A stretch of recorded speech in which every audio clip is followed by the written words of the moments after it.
19th running of the Passion for Speed Festival is proudly brought to you by Castrol, SKF, and G&H Transport. Welcome to Swartkops for the 19th running of the Passion for Speed Festival, the big international that kicks off the 2020 season, bringing you future, past, and the present, all in one day's racing, and big crowds coming out, as always, to see the legends go at it. There's one, Dave caught up with another one. David Piper, we would love to call it the Springbok Series and the David Piper Series. Those are certainly memories for you coming to South Africa and Rhodesia in those days. Yes, well, it's nice to be back here again. You know, it's nice to keep in touch and see how things are going. It's much the same as ever, and there's a wonderful crowd here today, so it doesn't get much better than that. Most of the crowd have come out to see the big legends of the 9-hour go at it, and courtesy of SKF, we're about to do that. Peter Lindenberg is definitely going to be a firm favourite at the front end after last year's performance in his car, but the usual contenders are all in the house with both of the toys. Jeff Kruger, Sorrel van der Merwe is there. Colin Ellison has stepped up in the Thunderbolt, and that's a car to watch out for. Big machinery, and of course the big block of flats are making their way out onto the circuit. Lee Thompson has joined them as well in the second of those big galaxies at the back end. Michael Campagna makes it a third one, and as they head down towards turn number 1, it's Lindenberg that gets the whole shot and heads down towards turn 2, just ahead there of Mark du Toit. The back end, Ollie Broom having a good run too in the Mustang, but late braking required here from Sorrel to close in. He's on the back end of Colin Ellison as they go down into turn 2.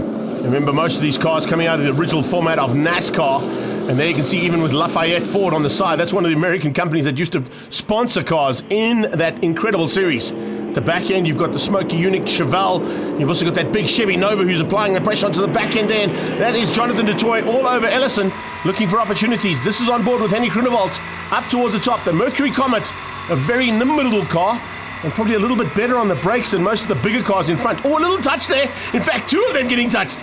A little touch from du Toit onto Ellison, and Ellison getting a similar touch there. And another one from Henny Groenewald has put him sideways, and he's on the grass. That's how rough it gets out there. They are not holding anything back here, and this is exactly why the crowds come out in full force. This is some of the action that they've come to see. Lee Thompson applying pressure onto the back end, but let's have a look here as they go up into turn 5. There's the initial tap. Ellison actually got out of shape all on his own, kind of in sympathy there for the Chevy Nova. Jeff Kruger in the Barracuda goes round the outside, and that Barracuda just stays out of trouble. Very lucky to avoid the slipping and sliding that was happening just alongside him, and Ellison gets put onto the grass. Let's go back to the front of the second part of this race. This is the under 2-litre category, and tucked into the mid-pack of them is that big Chevy Corvette.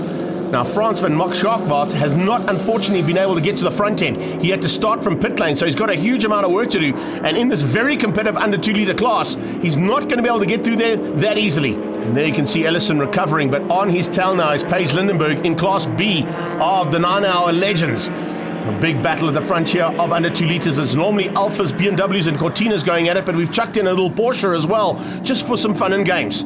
Speaking of fun and games, it's about to get real at the front end. Here comes Henny Groenewald.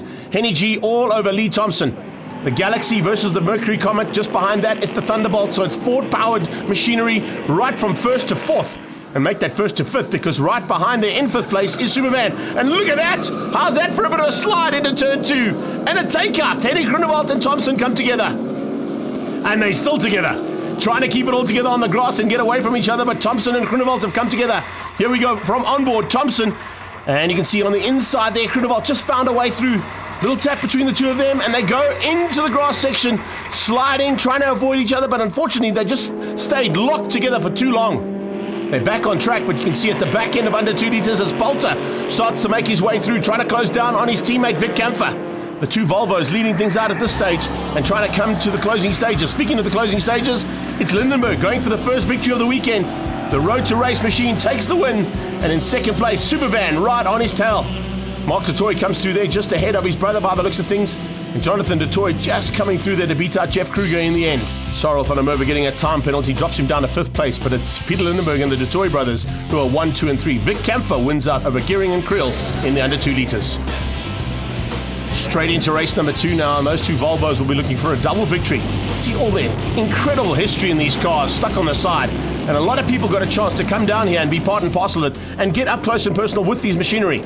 As they head down towards turn 1 again, another great start from the big V8s. This time, Van Schaackwaart is there in the Corvette, but I don't know if he's going to be able to run with the same kind of pace. Watch out for Lindenberg, Paige Lindenberg that is, in the front end of Class B and her father Peter in the front end of Class A.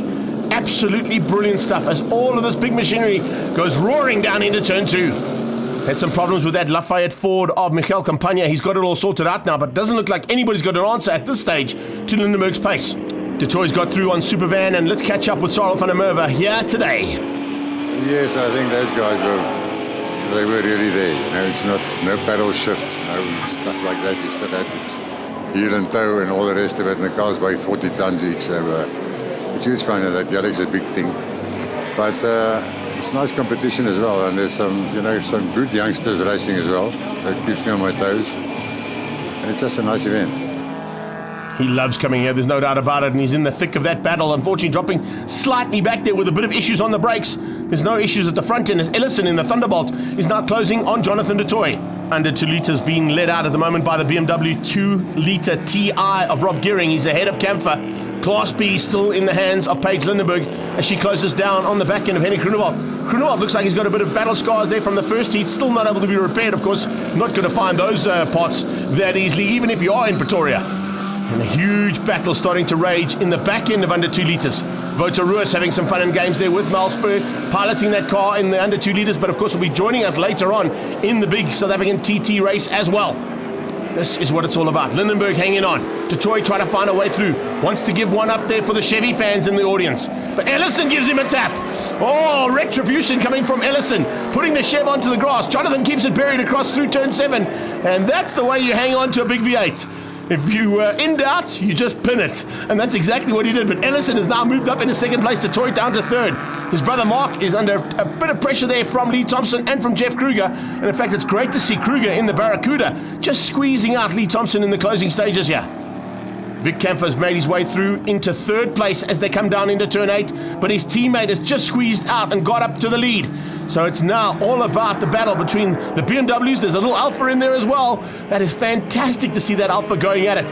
What an incredible drive coming out of Francesco Lombardi. And Lombardi side by side with Kampfer as they go through turn 1. He's got the inside line there in that GT Junior. Can he outbrake that big Volvo? Oh, they stay side by side. Fantastic under 2 litre action there for third place. And in fact, just behind that, looks like Robin Creel might be in a bit of a fight of her own there with Patrick Gearing and with Roger Houston. And this 65 Ford Mustang, the Lucky Strike one.